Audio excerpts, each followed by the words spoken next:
Okay, here we go. That's the timer. Oven timer. Let's see what we've got. Maybe it'll be epic. Maybe it'll be an A+ oval Batard.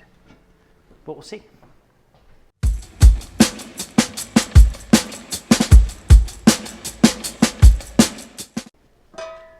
Hey, there we go. That's a better mohawk. I know it's an ear, but no, come on, that's a mohawk, right? All right, so if you look at first loaf, you can kind of see what I'm talking about here. This one's got more of an angle. I like that. It's centered and it's pretty vertical. See? Vertical. I like that. That's a good A kind of loaf. I like that. Color, it's blonde. You can really see the difference from where I took this one to where I took this one. It smells so good, fresh baked bread. Back in the oven we go. We're going to get some beautiful color on this one, and I'll show you what it looks like when we're done. And I'm not going to get to show you guys the crumb, there's the bottom, in this for some time, because I don't just hang around the house and bake bread all day. Kind of, right? So I probably won't cut these open for, geez, it's like 10:15 right now. Oh, I have a big project that will take up a lot of my day today. So it might not be until like 5 o'clock that I cut these open, which is totally fine. But we'll take a look at them later, and you'll see, you know, what the interior, what the crumb looks like, and what kind of air we have in here. And I'll show you this one when I'm done toasting up. So we'll catch up in like 5 minutes. Now, the one disadvantage of doing 2 loaves of bread is this. So if I were doing 1 loaf of bread, I would toast it, get beautiful color, and then I'd kill the oven. I'd turn it off. I'd open the door, vent out some of the hot air, and I'd let it just kind of dry out in the oven for like 30 minutes. And it makes the crust even thicker and crispier and crustier. I can do it with the second one, but if I were to do that with the first one and then I have to turn my oven back on, I have to get my pot hot again, like it really drags out the whole process. So I'll probably do it with the second one. If I were doing like 2 sandwich loaves, I would definitely do it because the crust on a sandwich loaf is really thin. So I like drying out the loaf of bread for like 30 minutes in the oven to establish just a little bit more structure to it.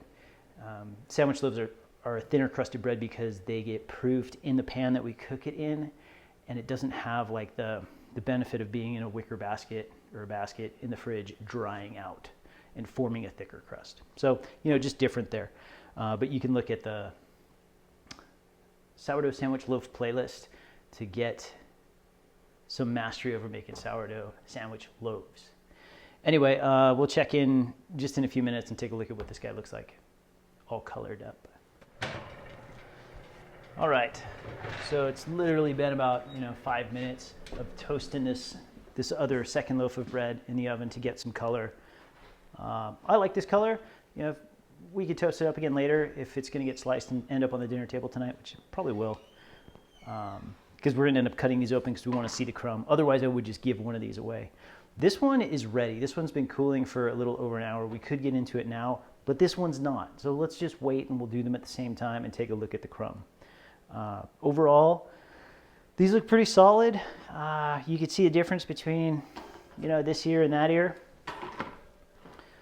But you're going to have a tremendous amount of variation in what you get as like a final result with how the ear stands up. And you can, try and make that adjustment on the second one, and I did. I kind of just made like a slightly different angle to get it to kind of pop up a little bit. But you're gonna have, even once you get really, once you're really good at this, you're still gonna get like that one, and every once in a while you'll get one that just it expands so fast and so hard that there is no ear, and it's just like flat, like it's just smooth, but it's definitely sprung and it's expanded like this big window here. So don't feel bad if it takes you a while to kind of figure out how to angle your razor blade, because even once you're good at it and you start getting a good ear to stand up, every once in a while you just get like a dog. It doesn't do what you want it to do, but it still will have an amazing crust and an amazing crumb. It just won't have the aesthetic. So doing 2, you get more practice. All right, sometime this evening, probably around 5 o'clock, we'll cut these open and we'll take a look at what kind of crumb we have. Okay, it's 5:30. It's a long time since we baked these. They're totally cooled off. The crust is still going to be crispy. I'm going to, let's see. I'm going to cut both of them open, and then one of these we're going to use for dinner tonight. I'm actually going to make some garlic bread with it, so I'll slice it.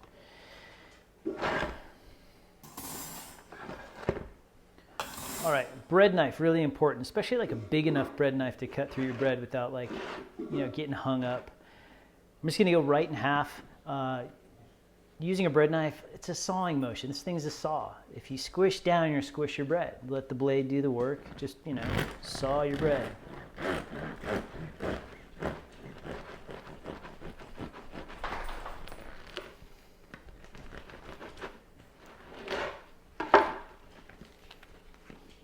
Crumb looks pretty good. We've got a little bit of air, nothing crazy. It's really light and fluffy in here, even though it's like totally cold. When we heat this up, it'll get fluffier again and crispier. Now, if I were going to serve this for dinner, I would cut it this way. And then I would stand an end up that way and make slices. But I'm gonna cut it the same as the other side. The other one I just cut. Let's see a cross section, apples to apples.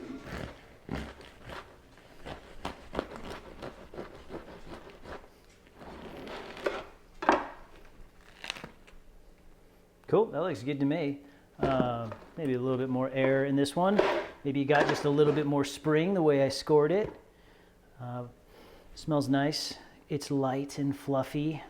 And I wouldn't want like more air than this in my crumb, because just like I was saying earlier, like if I'm gonna put butter on this, I don't want it to be a filter for butter to get to my hand. I want butter to stay on my bread. Bulldog's moving my camera. Bulldogs are tricky. So, of course, we need to taste it. I know it's gonna be good, but any excuse to taste some bread, right? So again, I'm using kind of the sawing motion and light pressure here, so I'm not absolutely destroying my loaf of bread. And we could keep going all the way across here, and then keep it together. Sheet tray parchment paper, 350-degree oven, and heat it back up so it gets real crispy, maybe a little bit darker, and warm through the middle.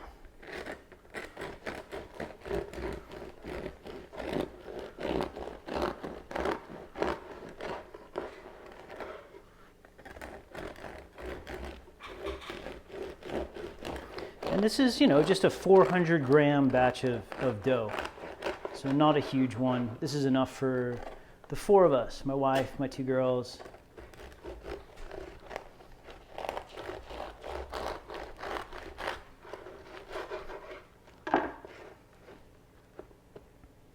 So there we go. Nice, light, fluffy, springy, soft crumb. And then like you get the ear pieces that have a really dark, little crisp crust on them.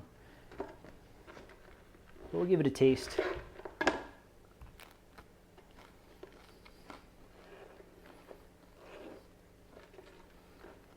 It's good.